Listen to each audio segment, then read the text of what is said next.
Uma fêmea gigantérrima. Aqui o machinho. Olha o tamanho do machinho. Vai pra lá, machinho. Vai atrás da tua mulher lá. Barbaridade. Não vai achar. Vai dar merda. Nossa, ele é castrado.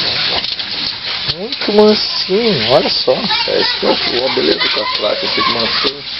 Esse aqui é uma sala pra pegar na mão dele aqui. Simplesmente maravilhoso. Ó. Opa! Tá louco, cara. Muito grande. Olha aí. O tamanho que fica a traseira do bicho. Olha! Para! Pensou o cara filmar aquela carpa pulando? Mentira, esse aqui tá passeando. Ô, medonho. Vamos ver o encontro. Qual é que é do encontro? Ó. Opa. Se ele não fosse caçado, mas ela é mais arteira que ele, cara. Hein?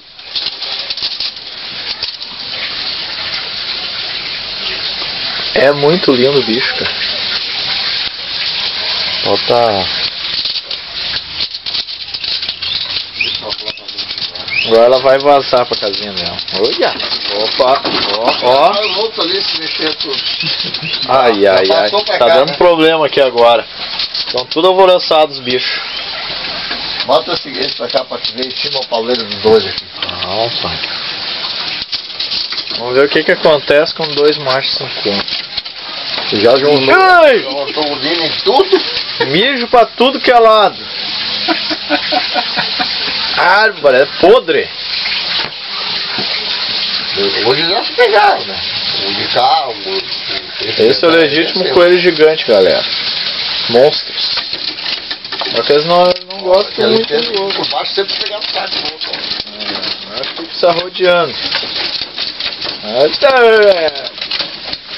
Sempre dentro de baixo.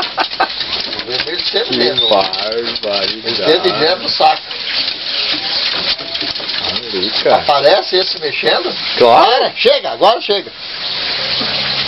Ele me deu uma dentada, rapaz, mas coisa, nem imagina se eu não tô com a tamanho do pé comprida que é assim, ó. Pois é. Ele pega, quando eu botei ele pra cá.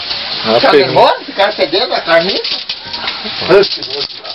Vai pra tua casa. Anda. Victor.